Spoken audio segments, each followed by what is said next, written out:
everything you need to know about products and services that can improve your life. This is Experts on Call on CL 650.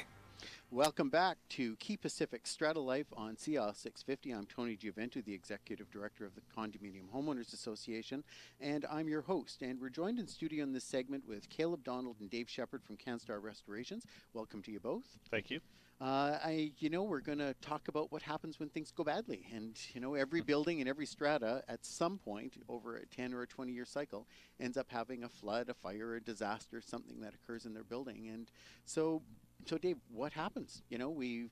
We're 3 o'clock in the morning, somebody hears water running. We wake up to find there's water running through our ceiling. It's going down through the building. What do we do? Well, it's a little different, of course, for every occasion. Other than that, as you say, it's almost always 3 o'clock in the morning. Always. I don't know right? why that Hot is. water tanks just seem to go by ritual at 3 o'clock in the morning. There's some sort of timer set in them. I don't know what it is, but yeah, it's really a situation where I think people need to appreciate that their much cherished home is about to become a little bit of a job site, and so the first consideration in every job site has got to be personal safety.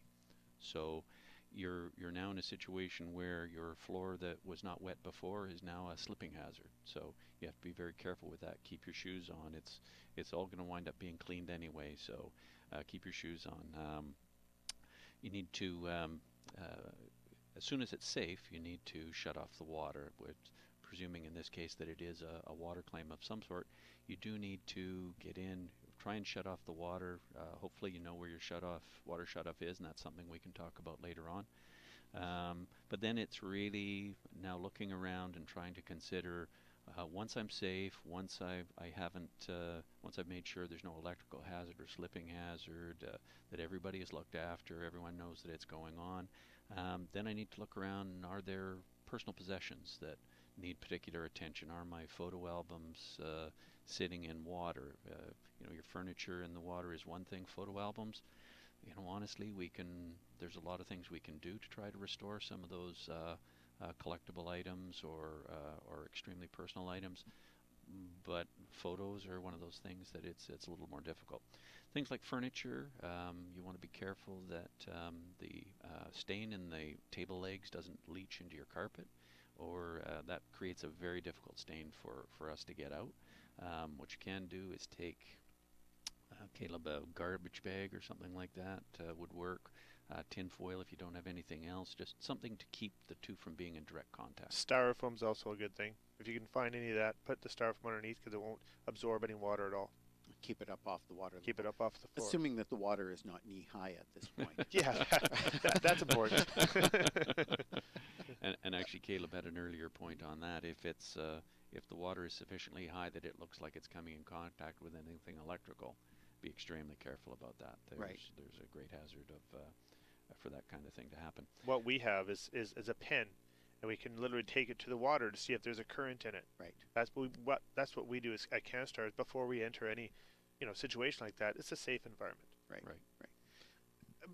I think that you kind of hit the nail on the head, though, that try and find the water shutoffs. We're coming up next year to the 50th anniversary of a lot of condo buildings, right? And we now have this huge inventory of buildings that are 20 years old plus. Many of them whom have not replaced their piping yet, and many of them who didn't have shutoffs. Right. They simply have no shutoffs in their building without shutting off the main source of water to the building. So the necessity of knowing, as an owner, who do I call is critical, right? I might call my strata council, but odds are none of them are going to answer the phone or may not even be there. Is my property manager may be my emergency contact next on the list? Who do I actually call to make sure that this response is dealt with quickly? Right, and it's a great point, and regrettably it's something you have to have done in advance. Again, 3 o'clock in the morning, people aren't at their best, and if it takes any length of time at all, we talk about half-inch water lines because that's one of the most common ones. Under decent pressure, they can actually put out about 14 gallons of water a minute. So that adds about 8,000 pounds to your home in an hour. So it's every minute that you shave off in finding that water shut off and getting it contained is very, very important. Well, and depending on whether in a high-rise, mid-rise, townhouse complex, it's all going to have a different impact as to where that water goes, what systems it actually affects. And, the restoration just isn't about sucking up the water off your living room floor. No. Right? It's about everything what lies beneath and in behind all those walls and cavities. So. Yeah.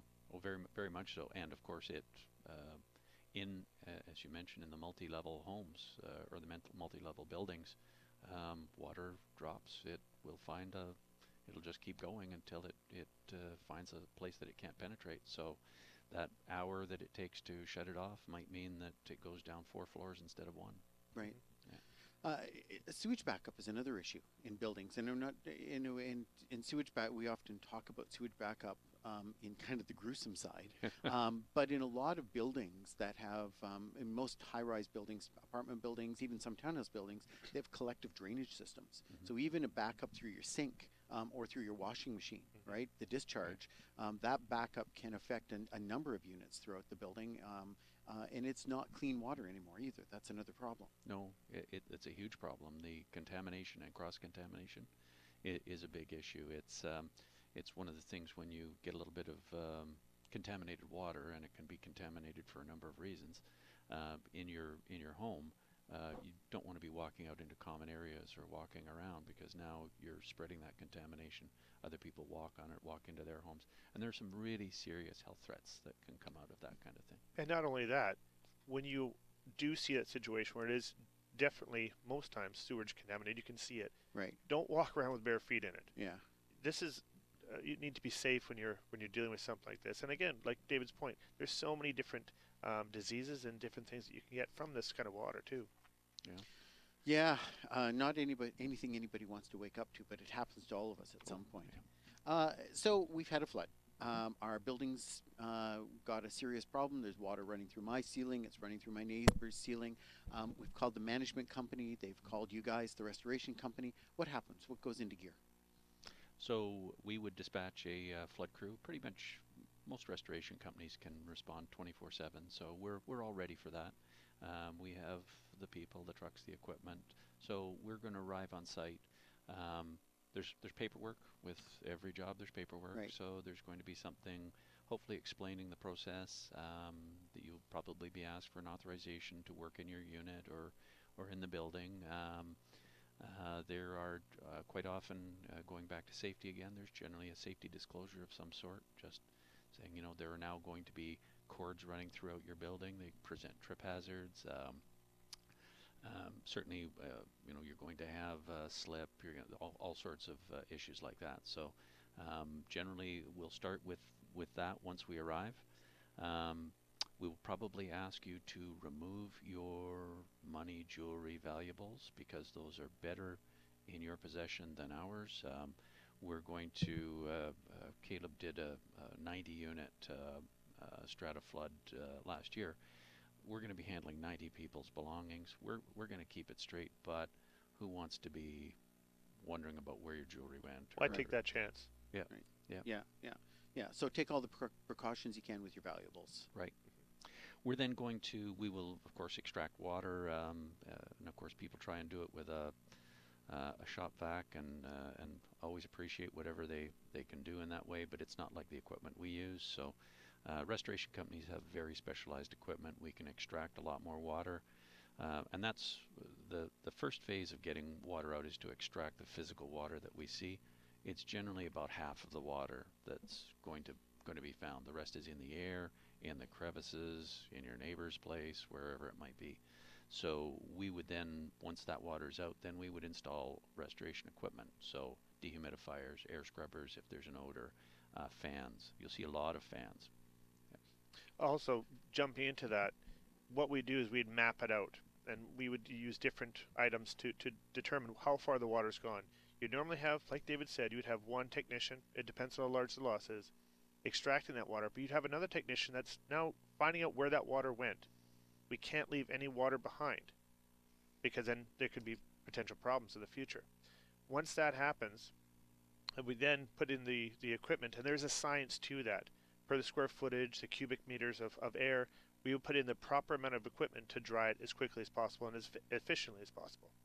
Well, and that's really an incredibly valuable point. I think that listeners need to pay some attention to is that if you've got a leak in a unit and it just affects one or two units, and you just say you guys are responsible for it, you deal with it. My experience is most people don't deal with it. They mop up the water, and they might paint over the damage on the ceiling downstairs, but they don't actually deal with it. And inevitably, and we now see this because we now have 3, 5, 10 years after one of those floods has occurred when it wasn't properly restored, we now have problems within the structure of the building. We have dry rot, we have extensive damage in the building, and so that now becomes a huge dispute as to who's going to pay for that, right? If you go back to the emergency call you guys came on site, the most common question that we get through our office is, who's going to pay for this? And our comment is always, don't worry about that. What you care about right now is you get the restoration done. Right. Contact the insurance adjuster for your homeowner policy and for the strata policy. They'll figure out what the outcome is going to be. Mitigate the loss. Right. Yeah, absolutely. Because the longer they wait, the more damage and the greater the cost there is. Right. Absolutely. The other thing that people need to really think about and anticipate is that drywall is a sponge. Right, and so there's going to be drywall cut out of your walls in places, and it may be replaced in your unit. We have units that have entire drywall replacement because the water damage is excessive. But that gets into the point again, is we want to do as least amount of demo as possible. We want to dry. That's what the equipment's there for. So if we can get less inconvenient for the homeowner or insured, whatever the case may be, that's what we want to do. We want to dry everything in place. Yeah, so you're on the job. You've got the restoration done. What happens next? So you've done the emergency mitigation. What happens next? So now we would leave a fair amount of equipment in place, and it will be perking along. And when we talk about the importance of containing all of that loss, the challenge here is that it is noisy. It does dry out your home, and it's quite hot. Dehumidifiers throw out quite a bit of heat. And regrettably, one of the things that we find a lot of is that it would be turned off while we're away. It needs to run. It's mildly inconvenient, or even in some cases quite inconvenient, because it's particularly this time of year, as Caleb and I were talking about earlier, it's quite hot outside, and this is going to contribute to that. They put out a lot of heat, but we have had some notable instances where mold or mildew began to accumulate in 4 or 5 days. We've gone in to check the equipment. It's only run for 3 hours instead of 4 or 5 days. Yeah, 4 or 5 days, which it should have been. Right. So you kind of have to let us do the job. There's not much we can do about that. It's the equipment will do the working for us. And then what happens? So you guys don't automatically do the restoration on the job. No. We now go through an insurance cycle, right? The owners, the tenants, the occupants of the building, the strata corporation, the property manager, there's now this discussion, or a discovery at the very least, about who's going to pay for the losses that were incurred. Right. And there we come into one of our big communication challenges, and it's quite unique to strata actually, and it's something we think we're pretty good at, is identifying all of the parties. So we're going to have your property manager is going to be involved, and great resource, and they can really help you get things sorted out. But then we get into all of the many other players. So there will be an adjuster for the strata. There will be an adjuster for your unit. There may be an adjuster for your tenant's contents. Right. So on top of those, each of those might have a contractor. Each of those will have several subcontractors. So there winds up being a bunch of people involved, and keeping them straight can be a real challenge. So we really do recommend early on in the process, buy a notebook or take paper at any rate, and just start listing all of the relevant players to see who's involved. But yes, the challenge of who pays for what is usually sorted out behind the scenes with adjusters and insurance companies and that sort of thing. And that's the funny part. That's the lull that we talk about. Yeah. There's always the red tape and everything that's going on behind the scenes. That's the lull that homeowners, insureds hate. Right. And we try to keep that as short as possible, but then we have to get our quotes in. We have to make sure all the I's are dotted, T's are crossed, sort of thing. So you kind of get in the crosshairs then between the insurance providers and the brokers and the homeowners wanting to know why it's not done in the strata council and the property manager, and everybody's wanting to know why you're not working on the project and why it's not getting done, which you simply can't do until you have the authorization to go ahead and move it. Right. Yeah. Yeah, So some of the absolutely. challenging industry. What do you think the biggest issue is that causes delays for you? Access. Access. Access into the units. Yeah. I was going to say I drew a little map here. You get a flood in 301 and the water goes down as far as 101. What happens when 201 doesn't let you into their unit? Yes. Right? That's a significant problem. Or Yep. they're not Right. available to let you in the unit, or there's no access to get into the unit. Right. And yet you know that that unit has been contaminated somehow and it has to be dealt with. That's where the property manager is our biggest ally. Right? Yeah. Right. But it's a huge challenge. That certainly, um, the inability to get access is a huge one. I would say also uninsured suites, Yeah, that's true. another challenge. Wow. Well, thanks for coming on the show. I think we're going to keep you around because we have a little bit more to cover. This is Tony Gioventio. I'm your host of Strata Life on CIL 650. If you have any questions that you'd like us to answer by email, and we'd like to be happy to do them on the show, you can send us your email to questions@strata.life. And we'll be back in a few moments. This is Experts on Call on CIL 650.